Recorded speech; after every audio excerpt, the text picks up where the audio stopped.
Hello, real quick we're going to discuss how to import your green screen video on top of your Keynote presentations as I said in the email. So since we're going to be working with Final Cut Pro, the first thing we want to do is close all your other programs. So anytime there's a dot next to something you want to close it. I'm not going to close this, and this is what I'm using to record this. But if any of these other things were closed, I'd right click and close them or quit them. Otherwise, your Final Cut Pro won't run right, no matter how good your computer is. If you have other programs open, it's real kind of sketchy. So we come to our Keynote that we just made, and first thing we do is go to Share, QuickTime, right here where it says Playback Uses. We're going to do Fixed Timing. The default's 5 seconds. It doesn't really matter. Whatever you end up liking there. I'll explain that here better in a minute. So we export our video.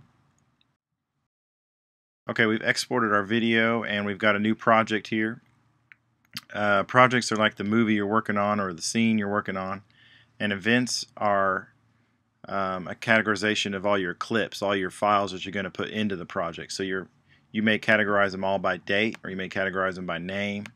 That's up to you. Maybe you have a whole event of nothing but cartoons, so that event's called cartoons, and any sort of cartoon footage you have, you can go to your event cartoon section and it'll all be in there. Or you can just have events that relate to each project, which is usually what I end up doing. So we select the event that we want to import the Keynote file into. Select File, Import, Media.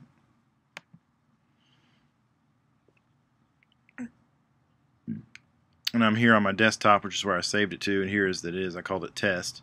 So we're adding to existing event, Jamin Screen. And here it is now where we can get access to it. So we're going to pull down the Keynote into our main timeline there, and we're going to take our green screen and put it on top of it. That way it's dominant. Any video on top of another one is dominant. So this, if I put my cursor over, all you see is Jamin because he's on top. If I move him to the bottom, then all you see is the Keynote video. So the first thing I need to do is detach the audio because I'm going to be working with different audio, different video. So to do that, I highlight the video, I right click by pushing both my fingers down, I detach audio. And then the next thing I need to do is key it, which we'll talk about keying later. I'm just going to do a real quick key.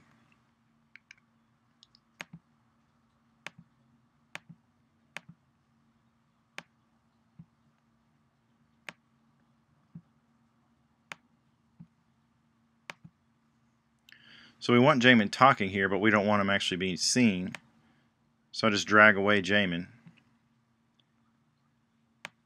You can drag him all the way to there. Then I find on here, and right there, I want him to pop in right there, right? So the audio, this file and this file are still synced together, as long as I don't go out of my way to hit this position button and then move it, and then now they're not synced. I pressed Control Z and I did that. So I can freely do this and the audio will still stay synced. But I want Jamin to come in right here, so I'm going to bring this to right there. And now if I was playing it, he'd pop in right there. Now I don't want him sitting there in the middle like that, so I go to Transform. Transform will transform the size, the shape, or the location by grabbing the middle or by changing. You guys are probably, that's pretty self-explanatory. You can even have Jamin look a different direction by going all the way to that direction and coming out the other end. So I make Jamin a little smaller and move him over to where I want him above his name. Now let's say Jamin's talking longer than this slide is, which is just 5 seconds.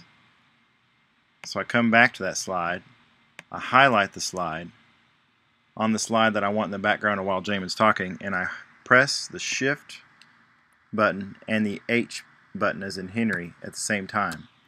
And you see that gave me a little red mark here with green on each side. So now I just grab that red and extend it for as long as I want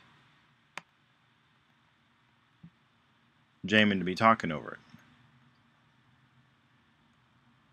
which will be the remainder of he's not actually talking in the slide, so we don't have any sort of cues, but let's say he's done talking right now.